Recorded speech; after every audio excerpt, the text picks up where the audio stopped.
Paul at his personal best.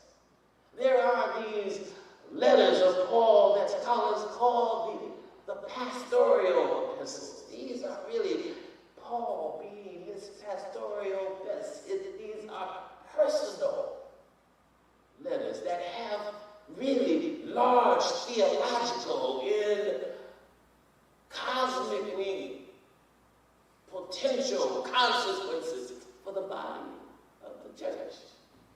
But yet they are addressed to an individual. They are addressed to someone in a private way, in a personal way that's meant to be eavesdropped on by those who come after it. And in this epistle, we get Paul sending his second letter to Timothy.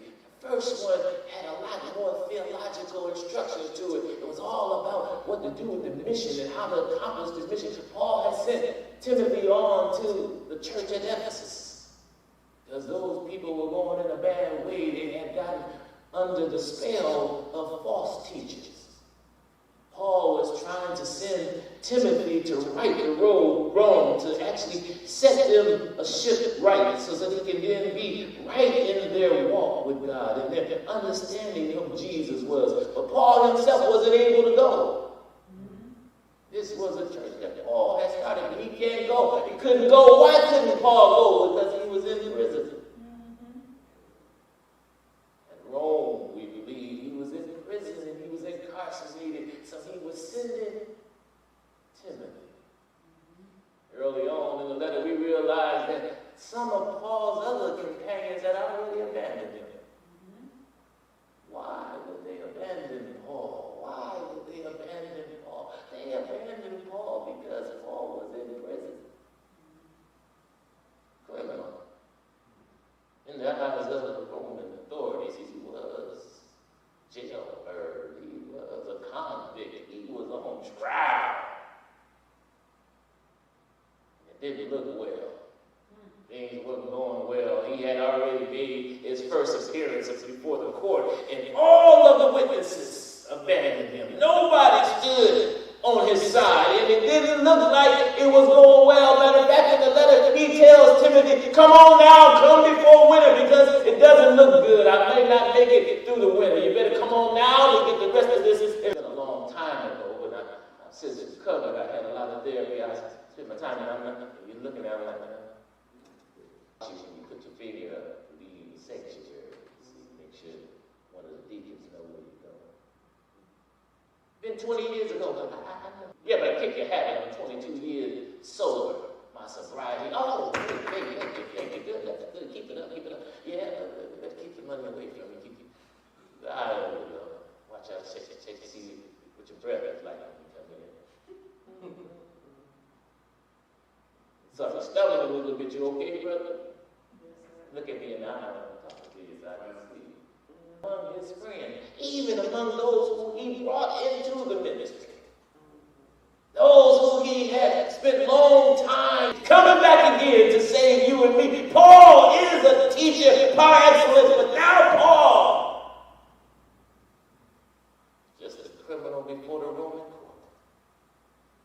It's hard to think about it. Of the world, the common accidents of the world, the common circumstances of living a life, those things come rushing in your judgment.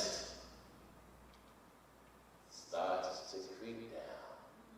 Worse than that, cynicism starts to rush in, and you start to think, well, there's no use in putting anybody up high. No use to having any kind of expectations of anybody because they all let you down. Don't have no expectations. Therefore, I go into every encounter with every other person. If they're the deacon, I don't care if they're on the usher board. I don't care what credentials they have. I don't care if they're a doctor. I don't care if they're a lawyer. I don't care if they're the foreman on their job. I don't care. I know that they're all corrupt and corruptible, and I know that they will be out to get me. Therefore, I stand on my own side. I take my own defense. It becomes me against the world.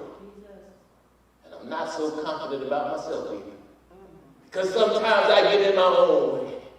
Sometimes I can't even trust my own self. Why? Because I've been watching too much CNN. I've been watching too much MSB. And I've been watching too much Stars movies. I've been watching too much Netflix. I've been binging, and I see the world rushing in on me on those little cellular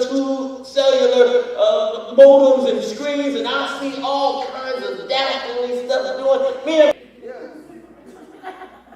wife and I embrace every time we see it. We're shaking like this. We say, "Oh Lord, can it get any more despicable? Can it go, Lord?" And listen, yes, it drops down another level. Once we think that we've gotten to the bottom basic of debauchery,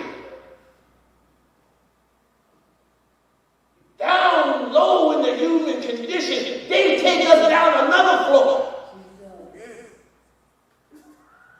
After you watch that stuff, once you've been integrated with all of that, inundated with all of that nonsense in the world, you can't help but have some kind of corrosion on the inside of yourself. No matter how many Bible studies you go to, no matter how much devotion you go to, no matter how much you sing songs of Zion, if you pour all of that negativity in you, more life than you can live in one lifetime, you get all in a TV series.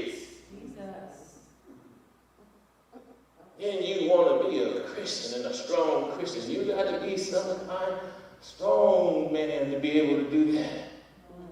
Guard against that. And Paul is really up against this thing. And what Paul is doing is saying, "Send me Timothy."